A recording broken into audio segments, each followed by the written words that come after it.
Good morning. How are you? Well, it's beautiful in Virginia today. It's in the 40s. So I almost am misled to believe that we're having spring, which we're not. Who knows what it'll be tomorrow. I thought we had at least two illuminating profiles of what America is becoming in contrast to what it was in the last administration. Judge Garland yesterday was before the Judiciary Committee considering his nomination to become Attorney General as appointed by Joseph Biden, our president. And he addressed a number of issues that I am encouraged by. But one of the things that showed the mark of the man, the character, his devotion and passion for public service was when he became emotional, strongly so, something that short of a professional actor just wouldn't be possible. In other words, he was genuine, he was transparent to who he is. When he said that given how his parents were treated in the American society and what he'd done in his own lifetime, he thought at this time of his life, with his skill set, he had something to give to the nation that would make a difference. Now, he's not a young man, he's 68, but he knows that public service is not through with him yet. And that was illuminating when you consider how at Barr's confirmation hearing, it sounded more like he'd reached an age, didn't know what to do with himself, and so he was becoming an AG.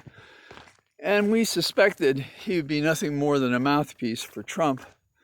And as it turns out, he was a mouthpiece and a co-conspirator. I believe in Garland, we have a special opportunity. So that was one profile. The second one was Biden late into the day. Too many consider those who've died, more than 500,000 from the pandemic, as merely numbers. And he took it upon himself to tell the nation they're not just numbers. These are people, individual, important people. And they all had lives, and now there are chairs at dinner tables that are absent. And we have to honor and respect that. We have to remember the people we've lost. And he said, in his own losses in life, it is the remembering that helps heal. And it's something that one must do. And so they had put candles off the porches of the White House. And the president and vice president with spouses appeared and encouraged the nation to have a moment of silence to honor those who had given up their lives to this pandemic, having fought so valiantly to survive it, and left these holes in society where they'd been because they were so special.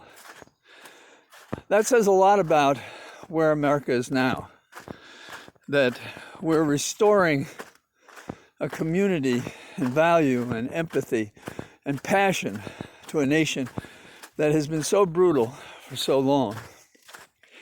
In my podcast on the weekend, I mentioned how Steve Bannon, an advisor and co-conspirator, in my opinion, with Trump, was of the view that what they wanted was a strongly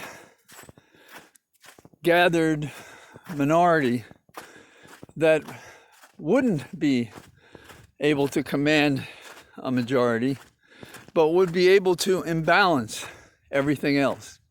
And that's pretty much what he did. And luckily that was not a prescription for re-election, only for cheating to try to get re-elected. Which brings me to another point. We have this discussion on the Hill about a commission. Commissions have had an uneven history in America, and I won't go through those.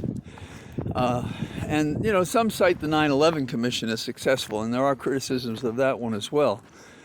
But One of the things about the 9/11 Commission was I think we were united on the fact that a foreign attack is something that we can all oppose. But this commission, which is about the insurrection on January the 6th, is a different beast.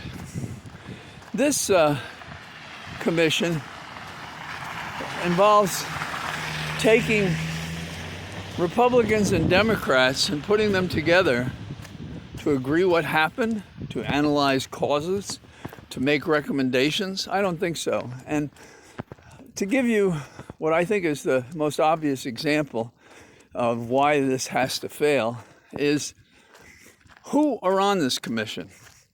And there's a current proposal, not yet agreed upon, but it's the one that has favor, is that each of the leaders in both houses would choose two people. Okay, so that's McCarthy and Pelosi, and that's probably McConnell and Schumer. So who is McCarthy going to assign of his two people? Is he going to put on No Jacket Jordan? Is he going to put on Georgia Green as his two? And what about on the Senate side? Who is McConnell going to put on? Is he going to choose Hawley and Cruz? What kind of dialogue can we have with them? Now, the president is going to get to recommend 3. So you see a margin of 1, but what are they going to agree upon? If there was a rule for this commission, it would be to exclude anyone who proposed an objection to counting the electoral votes after the riot occurred. And it would be to bar anyone in the House who had joined with the senators to make these objections. But we know there are more beyond that that are set upon confounding a true and accurate investigation. Anyhow, so that's why I'm against this commission idea. We have hearings on the Hill right now, and Amy Klobuchar, who's a former prosecutor, I think is doing a good job of laying it out. But from my experience on the Hill and investigations, either of a criminal or civil nature off the Hill can't do as well. And one of the reasons is the way they ask questions is they get so many minutes, and often they're statements, and if the staff hasn't studied it or the member hasn't studied it, you don't get many golden moments. Whereas a good investigator, on or off the Hill, is going to drill down. Amy Klobuchar is doing that, but I've heard some of the hearing, and it's a little bit the seat of the pants kinds of questioning. So, I don't know, the Hill doesn't seem to be, well, it's not going to lead in an inquiry any more than it did in the impeachment, in the sense of, objecting to, say, what senators should be in that room, meaning not Cruz, not Hawley, not others, when they were having the impeachment trial. But what they are looking at, which is encouraging, are the immigration bill and the $1.9 billion relief package for the pandemic. Republicans are giving them trouble. Why won't you come play with us? Why won't you agree with us? Well, we can't ignore that they say that and then they don't really cooperate. We can't bargain against ourselves, offer a real package, and then maybe we can compromise. But instead they want it to be a political issue, and they do it at some risk because the nation is ready for that $1.9 billion. And I think if that goes well, that may encourage the nation to look at other issues more kindly. Our justice issues, our immigration issues, our workplace issues, our retirement issues, our medical issues. So for some it's not exciting, but for many Americans, these kinds of decisions are critical, and that's what a government is and should be for. So I went on a little bit. I hope you're having a good day. It's because I'm strolling in such warm weather. Have a good day. Talk to you tomorrow. Bye-bye.